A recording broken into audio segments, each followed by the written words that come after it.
Video like जरूर कर लीजिए और ऐसे वीडियो लगातार फ्री में पाने के लिए चैनल को तुरंत सब्सक्राइब कर लीजिए और बेल आइकन को जरूर टैप कर लीजिए ताकि आगे भी सारे वीडियो आपको मिलते रहे। यूट्यूब में फॉलो करते हैं तो प्लीज ये वाला फ्री टेलीग्राम चैनल जरूर ज्वाइन कर लीजिएगा। सारे नोटिफिकेशन सारे अपडेट यहीं पे आते हैं, ध्यान रखिए। Study for civil services students की डिमांड पर फाइनल ग्रुप हम यूकेपीएससी 2023 अपर प्रीलिम्स की तैयारी के लिए शुरू कर रहे हैं। ये क्रैश कोर्स के फॉर्म में ग्रुप होगा, आप चाहें तो इसे ज्वाइन कर सकते हैं।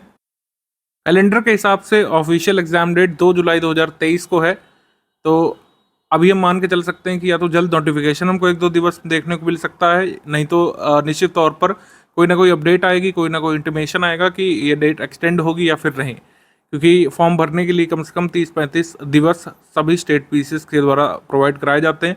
एग्ज़ाम डेट अगर आगे बढ़ेगी तो इसका नोटिफिकेशन आएगा, अन्यथा अगर एग्ज़ाम 2 जुलाई को है तो इसका ऑफिशियल नोटिस जल्द ही जारी होना चाहिए। आपको बता दी जाए कि अगर आप इस पेड ग्रुप को ज्वाइन कर रहे हैं तो अगर परीक्षा एक्सटेंड भी होती है, अगर सितंबर, अक्टूबर या फिर इवन दिसंबर में भी होती है, संभावना कम है, लेकिन सभी संभावनाओं के हिसाब से मैं बता रहा हूँ कि स्टडी फॉर सिविल सर्विसेज की टीम आपको सपोर्ट करेगी। इस ग्रुप में ज्वाइन होने के बाद आपको यूकेपीएससी अपर प्रीलिम्स होने तक पूरा सपोर्ट दिया जाएगा। हम प्रेजेंट सिचुएशन को लेकर के चल रहे हैं, तो स्ट्रैटेजी मैं अभी प्रेजेंट सिचुएशन के हिसाब से बताऊंगा। इस हिसाब से बताऊंगा कि आपका पेपर 2 जुलाई 2023 को है। अगर कुछ भी यहाँ पर डेट एक्सटेंशन होता है तो उसके हिसाब से फर्दर स्ट्रैटेजी पेड ग्रुप में बता दी जाएगी। अभी अगर हम 2 जुलाई 2023 को पेपर मान के चल रहे हैं तो ये समझिए कि अब यहाँ पर बहुत समय नहीं बचा है आपके पास। 4 हफ्ते भी पूरे नहीं बच रहे हैं, 3 हफ्ते कुछ दिवस आपके पास बच रहे हैं। तो इसमें स्मार्ट स्ट्रैटेजी अपनाने की ज़रूरत होगी। वो स्मार्ट स्ट्रैटेजी क्या होगी, क्या अप्रोच होनी चाहिए हमारे स्टडी मटेरियल को पढ़ने के लिए, इन्हीं बातों पर इस पूरे स्ट्रैटेजी वीडियो में फोकस करेंगे। बाकी आपको मैं आश्वस्त कर दूं कि इस स्ट्रैटेजी वीडियो के हिसाब से अगर आपने हमारे दिए गए मटेरियल को फॉलो कर लिया, जो क्विज ग्रुप आपको दिया गया उसके सारे क्वेश्चन सॉल्व कर लिए, जो टेस्ट सीरीज आएगी उसको सॉल्व कर लिया, तो कैसा भी पेपर आ जाए, moderate, easy, tough, analytical, conceptual, factual, आप सभी तरह के पेपर में कट ऑफ क्लियर करने लायक अपने को महसूस करेंगे। अभी एग्जाम के कुछ ही दिवस बाकी है, तो ज़्यादा यहाँ पर मेंस की स्ट्रैटेजी मैं नहीं बताऊंगा, फोकस हमारा प्रीलिम्स क्लियर करने को लेकर रहेगा। तो सबसे पहले आप प्रीलिम्स के पैटर्न पर नज़र डालिए। अपर प्रीलिम्स इस तरीके से रहेगा, 2 पेपर आपको दे रहे हैं। सबसे पहला पेपर सामान्य अध्ययन का, जिससे कट ऑफ बनेगा आपका, जिससे आप जो है मेंस लिख पाएंगे। ये आपका स्क्रीनिंग टेस्ट होगा, तो ये 150 पूर्णांक का 150 प्रश्नों वाला पेपर होगा 2 घंटे में। इसी से मेरिट बनती है। एक क्वालिफाइंग पेपर होता है साथ में, जिसको हम लोग जनरल एप्टीट्यूड टेस्ट या फिर GAT बोलते हैं यूकेपीएससी में, अन्य जगह इसको CSAT भी कहा जाता है। इसमें 100 प्रश्न आपके होते हैं, हर एक प्रश्न 1.5 अंक का होता है, 2 घंटे का ये पेपर होता है। ठीक है, ये वस्तुनिष्ठ अहरकारी पेपर होगा, द्वितीय प्रश्न पत्र, जबकि जो प्रथम प्रश्न पत्र है सामान्य अध्ययन, उसी से आपकी मेरिट बनेगी कि आप मेंस लिखेंगे कि नहीं लिखेंगे। बाकी मुख्य परीक्षा योजना है, इस पर ज़्यादा बात नहीं करेंगे क्योंकि अभी हमको फोकस करना है प्रीलिम्स पर। इसमें लिखा गया है कि जो पहला पेपर होगा आपका सामान्य अध्ययन का और जो GAT का पेपर होगा, उसमें गलत उत्तरों के लिए ऋणात्मक मूल्यांकन होगा, यानी कि नेगेटिव मार्किंग भी होगी। प्रत्येक प्रश्न के गलत होने पर 4 विकल्प, मतलब प्रत्येक प्रश्न के गलत होने पर 1/4 अंक दंड के रूप में काटा जाएगा, यानी 4 प्रश्न गलत करने पर एक सही वाला उत्तर आपका चला जाएगा। तो ये आपका नेगेटिव मार्किंग है, जिसको हम लोग सिंपली 1/4 की नेगेटिव मार्किंग मान सकते हैं। यूपीपीसीएस में नेगेटिव मार्किंग 1/3 की होती है। इसमें CSAT क्वालिफाइंग नेचर का है। क्वालिफाइंग नेचर मतलब इसमें न्यूनतम आपको 33% अंक लाना अनिवार्य होगा। अधिक अंक लाते हैं तो कोई इसमें लाभ नहीं मिलेगा। हालांकि अगर 33 से कम लाते हैं तो आप मेंस नहीं लिख पाएंगे। तो ये है यहाँ पर स्टडी फॉर सिविल सर्विसेज, इस ग्रुप में आपको पूरा सपोर्ट देगा सामान्य अध्ययन का, यानी पेपर 1 का। अब टोटल पोस्ट वगैरह तो ऑफिशियल नोटिस में बताई जा सकती है। एग्जाम डेट क्या होगी, क्या 2 जुलाई रहेगी या फिर आगे बढ़ेगी, ये नोटिफिकेशन आने पर पता रहेगा। कंट्रोल द कंट्रोलेबल्स, जो हमारे हाथ में, हम उस पर फोकस करते हैं। हमारे हाथ में हमारा एनालिसिस है कि अप्रैल 2021 में जिसका पेपर अप्रैल 2022 में हो पाया था, इसका कट ऑफ गया था 94.01। टॉप एग्जीक्यूटिव पोस्ट के लिए बताया जा रहा है, यानी अधिकतम इतना कट ऑफ गया था। बाद में अलग अलग पोस्ट के लिए अलग अलग कैटेगरीज में कुछ कम भी गया था। आप ये समझिए कि हमको 150 में से कम 105 प्लस 110 के बीच का टारगेट रखना होगा, तभी हम जो है उम्मीद कर सकते हैं कि हम मेंस लिखेंगे। ये बहुत ध्यान में बैठा लीजिए बात। यूकेपीएससी पेपर थोड़ा सा हल्का रहता है, लेकिन इसी वजह से कट ऑफ पीक करता है। कट ऑफ आपने देखा 94.01 ये रहा था, और इसलिए हमको 105 से 110 प्रश्नों पर या अंकों पर टारगेट करना होगा, क्योंकि सभी प्रश्न पर 1 अंक मिलेगा। यानी कि 150 मार्क्स का जो पेपर होगा 150 क्वेश्चंस वाला, उसमें हमको 105 से 110 सवाल सही करने का टारगेट रखना होगा, और उसी हिसाब से अगले काम करेंगे। आपके लिए हर चीज़ को इजी बना दिया है। 29-30 पेज का जो सिलेबस लिखा है उसको मैं दिखाऊंगा जरूर आपको रेफरेंस के लिए, लेकिन उसमें आपको करना कुछ नहीं है। जो भी आपको पॉइंट्स यहाँ पे दिए हुए हैं स्टडी फॉर सिविल सर्विसेज के द्वारा, उसको आपको कंप्लीट करना है, उसको पढ़ना है। कैसे पढ़ना है उसका ओरिएंटेशन अभी बता दिया जाएगा। अगर आपने हमारा दिया हुआ स्टडी मटेरियल कवर कर लिया तो 2 जुलाई को भी पेपर होता है, तब भी आप कट ऑफ क्लियर करने लायक पड़ जाएंगे। आई रिपीट अगेन, अगर आपने अगले 25-26 दिवस जो भी स्टडी मटेरियल दिया गया है स्टडी फॉर सिविल सर्विसेज के द्वारा, अगर उसका अच्छे से अध्ययन कर लिया, रिलीजियसली उसको फॉलो कर लिया, पेड क्विज में दिए गए सारे क्वेश्चन सॉल्व कर लिए, टेस्ट सीरीज सॉल्व कर ली, तो आपको कोई दिक्कत होगी नहीं। आप 105 से 110 निश्चित तौर पर स्कोर करने लायक हो जाएंगे। समस्या वही है कि दिवस कम बचे हैं, तो अब यहाँ पर कम से कम 8 हार आपको देने पड़ेंगे यूकेपीएससी के लिए। आप कुछ भी अलग से प्रिपरेशन कर रहे हो, कॉलेज जा रहे हो, सेमेस्टर का देख रहे हो, वो सब छोड़ करके 8 घंटे यहाँ पर लगना पड़ेगा। मैं यहाँ पर जीएस के बारे में बात कर रहा हूँ, जीएस पेपर 1 के बारे में। बाकी अपना CSAT अपना देख लीजिएगा, थोड़ा बहुत प्रिपेयर करने का 33% का। जीएस के लिए कम से कम आपको 8 घंटे देने पड़ेंगे, क्योंकि स्टडी मटेरियल है अच्छा खासा, और क्विज ग्रुप में क्वेश्चंस भी अपलोड हो चुके हैं। जो हमारे साथ पहले से हैं वो तो काफ़ी कुछ तैयार भी कर चुके होंगे, वो रिवीजन पर है। जिन लोगों ने क्रैश कोर्स लिया है, आप ये समझिए कि क्रैश कोर्स का आप बेनिफिट तभी ले पाएंगे अगर आप 8 घंटे अब से अगले 25-26 दिवस देने को तैयार हैं। तो जितना भी करंट अफेयर वो स्टडी फॉर सिविल सर्विसेज ने दे दिया है। अब कोई करंट अफेयर के वीडियो आप कहीं पर नहीं देखिए, इवन हमारे चैनल पर भी मंथली करंट अफेयर की वीडियो देखने की जरूरत नहीं है। जो PDF में दिया गया है वही आप पढ़िए केवल, ठीक है। ऑफिशियल सिलेबस जो यूनिट वाइज है पूरा मटेरियल ग्रुप में एक साथ प्रोवाइड कर दिया गया है, कुछ भी बाकी नहीं है। अब स्टडी फॉर सिविल सर्विसेज की तरफ से सब कुछ कंप्लीट करा दिया गया है। पढ़ने पर हम थोड़ा सा यहाँ पर एनालिसिस कर लेते हैं। यूकेपीएससी 2016 में, 2021 में, 2012 में किन किन सेक्शन से कितने कितने क्वेश्चन आए थे। इससे प्रायोरिटी डिसाइड करने में हेल्प होगी आपकी, क्योंकि अब प्रायोरिटी पर ही सब चीज़ें चलेंगी। 2022 में 3 अप्रैल को जो पेपर हुआ था 2021 वाला, उसमें अगर हम देखें, लेटेस्ट वाला ही देखेंगे, तो हिस्ट्री के 17 सवाल इसमें आए थे। इंडियन नेशनल मूवमेंट के 6 सवाल आए थे, यानी कि कुल ब्लैक सवाल हिस्ट्री से आए थे, यानी कि करीब 1/6 पेपर हिस्ट्री से था। फिर यूके स्पेशल के 21 सवाल आए थे, ज्योग्राफी के 16 सवाल आए थे। ऑर्गेनाइजेशन, इंटरनेशनल ऑर्गेनाइजेशन जो टॉपिक है वो 9 सवाल कैरी कर रहा था। साइंस से 12 प्रश्न थे, इन्वायरमेंट से 2, पॉलिटी से 17, कंप्यूटर जीके से 5 प्रश्न, इकोनॉमी से 13 प्रश्न, इसमें करंट अफेयर के भी प्रश्न थे। करंट अफेयर के इंटरनेशनल, नेशनल और उत्तराखंड सब मिला के 27 प्रश्न, और कल्चर के 2 प्रश्न थे। प्रायोरिटी क्या रखनी है? करंट अफेयर को प्रायोरिटी देनी है, फिर यूके स्पेशल को, फिर हिस्ट्री और INM को, फिर पॉलिटी को, फिर ज्योग्राफी, फिर साइंस, फिर इन्वायरमेंट, फिर इकोनॉमी, फिर कंप्यूटर, फिर कल्चर। तो इस तरीके से आपको प्रायोरिटी रखनी है। जिस सेक्शन से ज़्यादा आते हैं उनको प्रायोरिटाइज करके पढ़ना है। प्रायोरिटी मतलब क्या है? प्रायोरिटी मतलब कि ज़्यादा से ज़्यादा कवरेज किसे देना है, यानी कि आपको सबसे पहले करंट अफेयर तो कंप्लीट करना ही करना है, यूके स्पेशल पढ़ना है पूरा जो भी दिया गया है, हिस्ट्री, INM, पॉलिटी, ज्योग्राफी, ये कर लीजिएगा। जो कम टॉपिक आते हैं, मान लीजिए इकोनॉमी में आप नहीं पढ़ पाए तो कुछ स्पेसिफिक टॉपिक्स ले लीजिएगा जो आपके सिलेबस में है। कंप्यूटर जीके पूरा नहीं पढ़ पाए तो जो स्पेसिफिक टॉपिक्स जिनके नाम लिखे हुए हैं उनको आप जरूर उनके डेफिनेशन वगैरह देख लीजिएगा, ठीक है। क्योंकि सिलेबस इसका काफ़ी वास्ट है, 29-30 पेजेस में पूरा डिटेल में डिस्क्रिप्टिव फॉर्म में लिख के दिया गया है। इवन हिस्ट्री में चैप्टर्स के नाम बताए गए हैं, कहाँ कहाँ से वो पूछेंगे।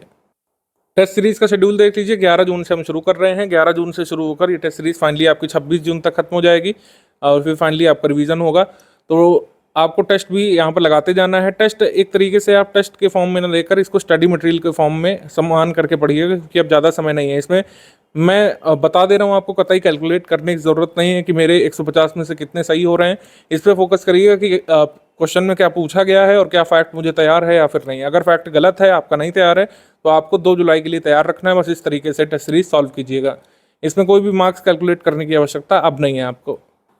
तो यहाँ पर कुछ बातों को समझ लीजिएगा। अब सारे कॉन्सेप्ट बारीकी से आप तैयार नहीं कर सकते, ना ही समझ सकते हैं, और ना ही आपको काम देगा ये, ठीक है। मॉनसून सिस्टम हो गया, कोपेन का सिस्टम हो गया, या फिर कोई भी ऐसा जहाँ पर कंसेप्चुअल अंडरस्टैंडिंग की आवश्यकता होती है, उन टॉपिक्स में भी अब फैक्ट को ढूंढिए, फैक्चुअल इन्फॉर्मेशन को, डेटा को, डेफिनेशंस को, जो टेबल्स दिए हुए हैं कई सारे, उनको याद करने पर फोकस करिए, मेमोराइज करने पर, या फिर कह सकते हैं मल्टीपल टाइम्स रिवाइज करने की कोशिश करिए, वही ज़्यादा हेल्प करेगा। Data, dates, factual statement, definitions जो दी है, एक्सेप्शनल केसेस जहाँ पे बताए गए हैं, ठीक है, टेबल के नीचे कोई जानकारी लिखी है, उन पे ज़्यादा फोकस करिए, डेफिनेशंस पे फोकस करिए, कवरेज पर ध्यान दीजिए। अब यहाँ पर अंडरस्टैंडिंग की नहीं, यहाँ पर ज़रूरत है कि आप कितना किसी गवर्नमेंट स्कीम को समझ पाए, आपको उसके फैक्चुअल जानकारी पता है कि नहीं, ठीक है। अगर हम बात कर रहे हैं सागरमाला की या भारतमाला की, तो वो किस किस ईयर में आए थे, किस किस मिनिस्ट्री से एसोसिएटेड हैं, इतना ही काफ़ी होगा यहाँ पे, ठीक है। समझ रहे बात को। अगर हम यहाँ पर बात कर रहे हैं उज्ज्वला योजना की, तो कब आई थी, किससे एसोसिएटेड है, कहाँ से शुरू की गई थी, कौन उसके लाभार्थी होंगे, बस इतना ध्यान रखना यहाँ पे काफ़ी होगा। उत्तराखंड स्पेशल में भी जो जो एक्ट वगैरह लिखे हैं या फिर कुछ जो स्पेसिफिक टॉपिक्स हैं आपके गवर्नेंस वगैरह के या लोकपाल के, उसमें भी फैक्चुअल जानकारी पर फोकस करिए, जो डेफिनेशन बताई गई हो। कोई एक्ट आया है तो उसका ईयर क्या था, ठीक है, इस सब पे बहुत फोकस किया जाता है। बाकी मैं अभी एक डीप एनालिसिस वाला वीडियो हमने दिया था अपने पेड ग्रुप में, उसको मैं यहाँ पर अटैच कर रहा हूँ इसके बाद, जिससे आप समझिए कि यूकेपीएससी अन्य स्टेट पीसीएस से कैसे अलग, उसमें किन टर्म्स पर फोकस करना है और पढ़ाई करते समय किन बातों को ध्यान रखना है। ये वीडियो आप देखिए, उसके बाद बाकी चीज़ें सुनिए। यूकेपीएससी में क्वेश्चन पूछने का तरीका आप समझिए। ये पेपर मैं आपको 3 अप्रैल 2022 में हुआ वाला दिखा रहा हूँ, लेकिन इस साल भी उत्तराखंड पीसीएस ने अपने कैलेंडर के हिसाब से जो अन्य एग्जाम लिए हैं उसमें यही पैटर्न फॉलो करने का उन्होंने काम किया। कुछ भी इनोवेशन नहीं देखने को मिल रहा है। हाँ, 2022 का जो पेपर था उसमें हमको देखने को मिला कि कुछ अन्य तरीके के क्वेश्चन, जैसे ये लिस्टिंग वाला इंट्रोड्यूस किया गया है, पहले तो ये भी नहीं होता था, ठीक है। तो ये मोस्ट इनोवेटिव क्वेश्चन इनके हिसाब से है, लिस्ट वाला। इसके अलावा क्वेश्चन अगर आप देखें तो किन चीज़ों पर फोकस किया जा रहा है, व्हेन पर, ठीक है, विच ईयर या व्हेन पर फोकस किया जा रहा है, इसमें हु पर फोकस किया जा रहा है, इसमें व्हाट पर। तो हु, व्हाट, व्हेन पर फोकस किया जा रहा है। इसमें जो सबसे टफेस्ट क्वेश्चन होते हैं वाई वाले, वो नहीं पूछे जा रहे हैं। वाई वाले क्वेश्चन कैसे बनाते हैं वो मैं आपको बता दे रहा हूँ। तो आप ये वाला सवाल पढ़ें। ये वाला सवाल जो है ये अभी आया था, जो अभी यूपी पीएससी का पेपर हुआ था अपर प्रीलिम्स का 14 मई को, 14 मई 2023 को ये जो पेपर हुआ था, इसको अगर आप देखें ध्यान से तो ये है वाई वाला क्वेश्चन। इसमें असर्शन एक दिया जाता है और इसमें फिर आपका रीज़न दिया रहता है, फिर आपको इसमें बताना पड़ता है कि कैसे आपस में इंटर रिलेटेड है। जैसे देश के पर्यावरण को बनाए रखने के लिए जनसंख्या नियंत्रण आवश्यक है, जनसंख्या में तीव्र वृद्धि के कारण पर्यावरण में संतुलन बना रहता है। तो पहला तो सही है, लेकिन सेकेंड वाला इनकरेक्ट है, ठीक है। तो हमारा आंसर क्या बनेगा इसमें, हमारा आंसर बनेगा इसमें डी। तो इसमें वाई पता होना चाहिए। ये कॉन्सेप्चुअल सवाल होते हैं। ये हुआ आपका कॉन्सेप्चुअल सवाल। कंसेप्चुअल सवाल यूकेपीएससी में नहीं आते हैं, ठीक है। कंसेप्चुअल सवाल अभी तक नहीं आए हैं, लेकिन हमने जो कंटेंट दिया है वो उससे आप कंसेप्चुअल भी कर ले जाएंगे। हालांकि मैं पूरी उम्मीद कर रहा हूँ कि इस तरीके के सवाल अभी यूकेपीएससी नहीं पूछेगा। इस तरीके के भी सवाल जो कई सारे स्टेट पीसीएस पूछते हैं, क्रोनोलॉजी वाले, यानी कि घटनाओं को कालानुक्रम में या फिर क्रोनोलॉजी में व्यवस्थित करना होता है। कुछ घटनाएं दी होती हैं, उनका आपको सही क्रम यहाँ पे कोड के हिसाब से पहचानना होता है। ये भी यूकेपीएससी नहीं पूछता है। फिर अगर आप देखें तो कुछ सवाल ये डिस्क्रिप्टिव सवाल कहे जाते हैं, ये भी यूकेपीएससी नहीं पूछता है। पहले मैं वो वाले सवाल ले ले रहा हूँ जो यूकेपीएससी नहीं पूछता है, फिर आपको खुद ही अंदाजा पड़ जाएगा कि क्या सवाल पूछे जाते हैं। जैसे ये डिस्क्रिप्टिव सवाल है, यानी कि केंद्रीय बजट के बारे में कुछ फैक्ट डायरेक्टली डॉक्यूमेंट से उठाए जाते हैं या फिर किताब से उठाए जाएंगे। तो आपको उसमें 4 स्टेटमेंट लिख के दिए जाएंगे, उसमें आपको पहचानना पड़ेगा कौन सा वाक्य सही है। ये भी पूछ सकते हैं कि कौन सा वाक्य इसमें गलत है, ठीक है।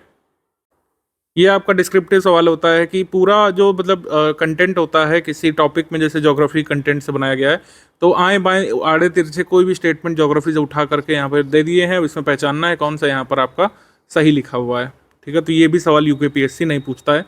ये थोड़ा एक्सट्रीम लेवल का सवाल है। हरियाणा पीसीएस का ये पेपर है, ये भी अभी कंडक्ट हुआ था। इसमें अगर आप देखें तो इसमें 4-4, 5-5, 6-6 स्टेटमेंट एक ही टॉपिक के बारे में ये ले लेते हैं कि पीएम श्री स्कूल योजना जो है उसके बारे में सारा चीज़ें यहाँ पे ले ली हैं। अब इसमें आपको बताना है कौन सही कौन सा गलत। ये भी यूकेपीएससी नहीं पूछता है। हाँ, यूकेपीएससी क्या पूछेगा, यूकेपीएससी ऐसे पूछ सकता है कि भाई पीएम श्री स्कूल्स में कितने स्कूलों को लगभग शामिल किया गया है, ठीक है। उसमें ऑप्शन आपके सामने ऑप्शन होंगे कि 10,000 प्लस करेंगे, कि 20,000 प्लस करेंगे, कि 14,500 करेंगे, कि 15,000 करेंगे। ये पूछ सकता है। तो मतलब बहुत बेसिक से फैक्चुअल सवाल ज़्यादा पूछे जाते हैं यूकेपीएससी में। मतलब 14,500 आपको लगाना पड़ेगा उसमें। अब जाते हैं यूकेपीएससी कौन सवाल पूछता है। यूकेपीएससी ये लिस्टिंग वाले सवाल पूछ रहा है, ये नया इंट्रोड्यूस हुआ है। लिस्ट वाले सवाल आपको मतलब 8 से 10 देखने को मिल सकते हैं पूरे पेपर में। ये देखिए देखने को मिल भी रहे हैं। बाकी उत्तराखंड पीसीएस में ज़्यादातर व्हाट पर फोकस किया जाता है, व्हेन पर फोकस किया जाता है और हु पर फोकस किया जाता है। यहाँ पर वाई पर फोकस नहीं किया जाता है और ना ही हाउ पर फोकस किया जाता है, ठीक है। तो क्यों और कैसे पर ना फोकस जहाँ पर करते हैं वहाँ पर कंसेप्चुअल सवालों की गुंजाइश खत्म हो जाती है। हालांकि वहाँ पर फैक्चुअल सवालों की गुंजाइश बहुत बढ़ जाती है। जितना बड़ा यूकेपीएससी का 30 पेज का सिलेबस है, आप यकीन मानिए उससे बहुत कंसेप्चुअल सवाल नहीं पूछे जाएंगे, सिर्फ फैक्चुअल सवाल ही पूछे जाएंगे। और फैक्चुअल सवाल पढ़ने में, तैयार करने में उनको 2 तरीके की यहाँ पे चीज़ें होती हैं। एक आपकी चीज़ें आसान बनाती है और एक आपकी चीज़ें टफ बनाती है। मान लीजिए हमने आपको 5 यूनिट का सिलेबस दिया है, अब आप कह रहे हैं कि वो 1000 पेजेस में है करीब। मैं मानता हूँ हो सकता है क्योंकि सिलेबस बड़ा है 1000 पेजेस में, लेकिन आपको सब इतना नहीं अच्छे से पढ़ना है। जैसे अभी मैंने हरियाणा पीसीएस का पेपर दिखाया कि पीएम श्री स्कूल के बारे में ऐसा नहीं है कि आपको पूरा पीएम श्री स्कूल का डॉक्यूमेंट रटा होना चाहिए, आपको पता होना चाहिए पीएम श्री स्कूल जो है ये कब शुरू हुआ था, ठीक है, कब लॉन्च हुआ था, कितने स्कूलों का इसमें विकास किया जाएगा, किस तरीके के स्कूलों को शामिल किया जाएगा। कोई एक ही चीज़ उसमें क्वेश्चन पूछेंगे।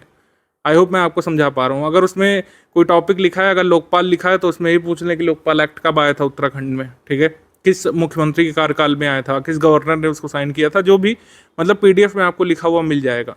अब आप देखें कई सारे डेट्स पे यहाँ पे फोकस किया गया है कि राज्य निगम उत्तराखंड राज्य कब अस्तित्व में आया, ठीक है, उत्तरांचल नाम परिवर्तन अधिनियम कब अस्तित्व में आया, लोकसभा में कितने सांसद निर्वाचित होते हैं, ये पूछा। मतलब देखें आप जो है वन लाइनर टाइप के सवाल इसमें फैक्चुअल पूछे हैं, इसमें कई सारी डेट्स, कई सारे ईयर्स पूछे हैं, ठीक है।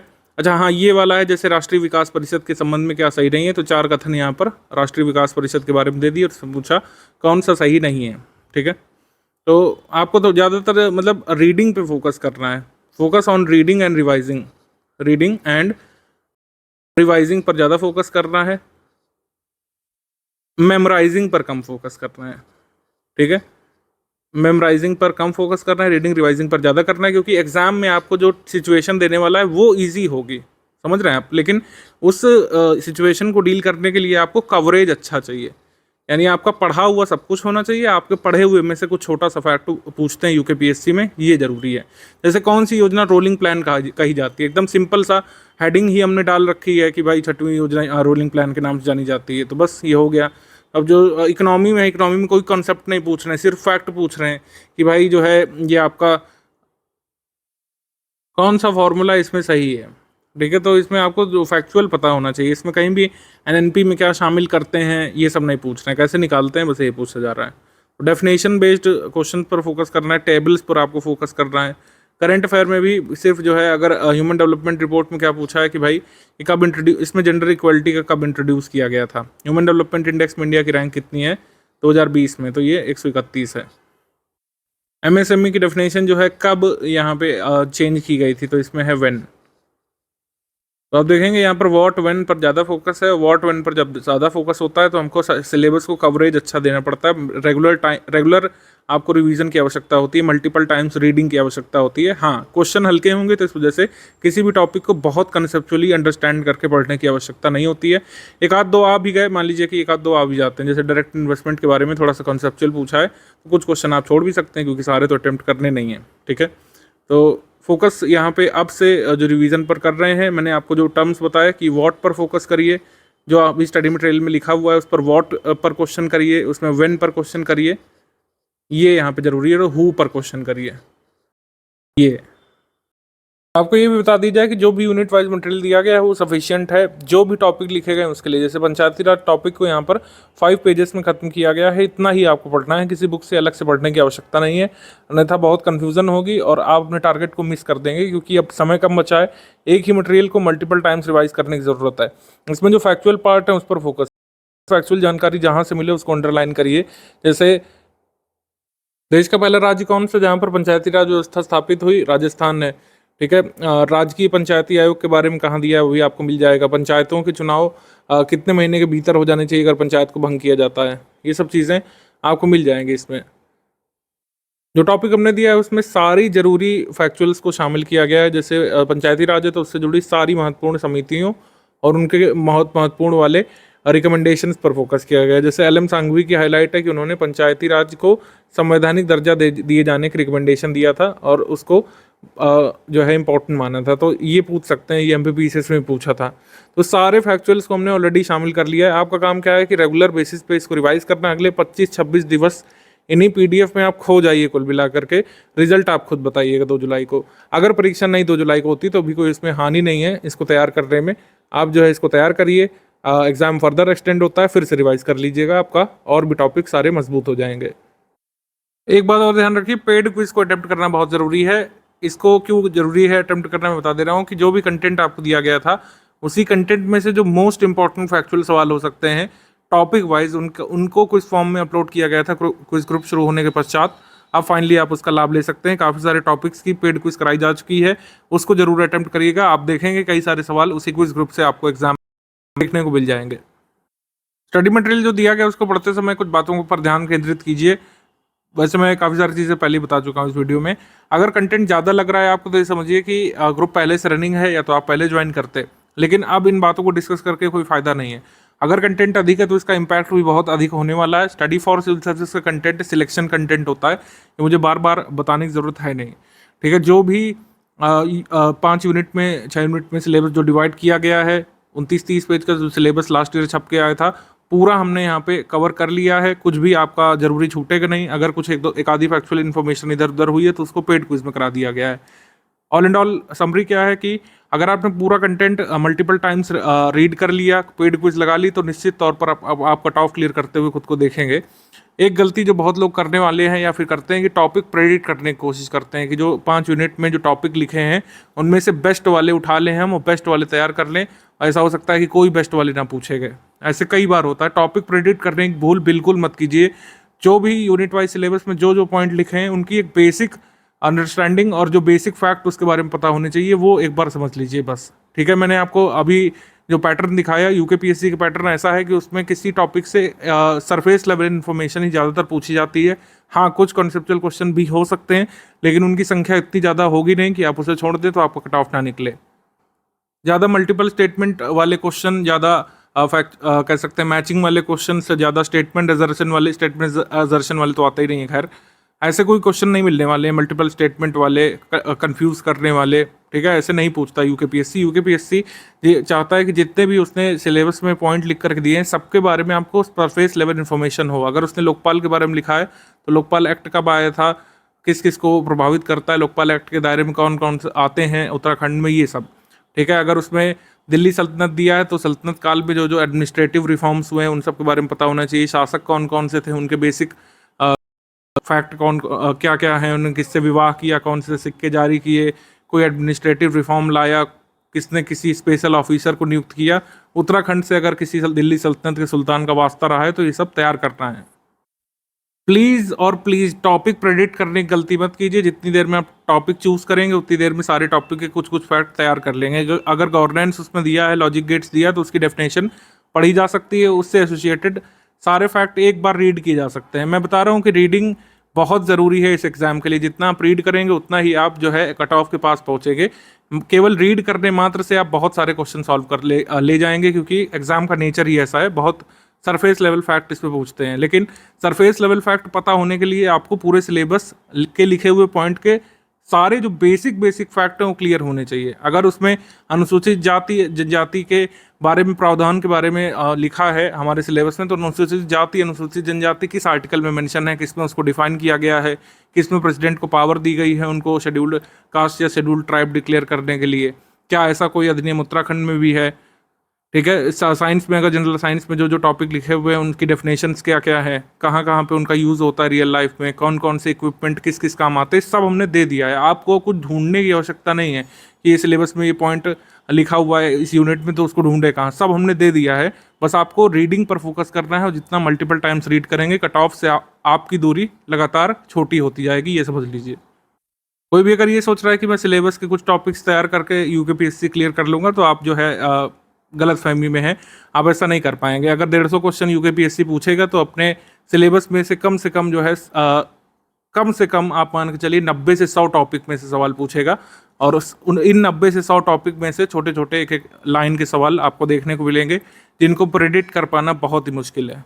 ठीक है, सिलेबस कवरेज पर अधिक ध्यान देना है। करंट अफेयर को एकदम रटने का प्रयास मत करिए, अपने आप से मत खेलिए। अपने आप से कुछ लोग क्विज खेलने लग रहे हैं कि मई मंथ करंट अफेयर में अपॉइंटमेंट सेक्शन में पहला अपॉइंटमेंट कौन सा था। ऐसे नहीं तैयार करना है और ऐसे नहीं पूछेगा आयोग जो है आपसे क्वेश्चन पूछेगा, ज़्यादातर वर्लाइल टाइप के होंगे, उसमें 4 ऑप्शन होंगे और उसमें आपको सही वाला आइडेंटिफाई करना पड़ेगा। उसको आइडेंटिफाई करने के लिए आपको पढ़ा हुआ होना चाहिए।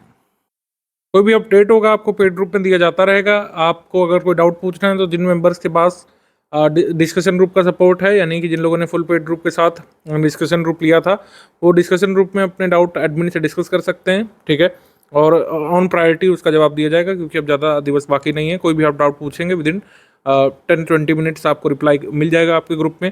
ठीक है, और बाकी जिन लोगों ने डिस्कशन ग्रुप नहीं लिया था, ओनली स्टडी मटेरियल वाला ग्रुप है, ओनली टेस्ट सीरीज वाला ग्रुप है, तो कोई भी डाउट आप यहाँ पे पूछिएगा।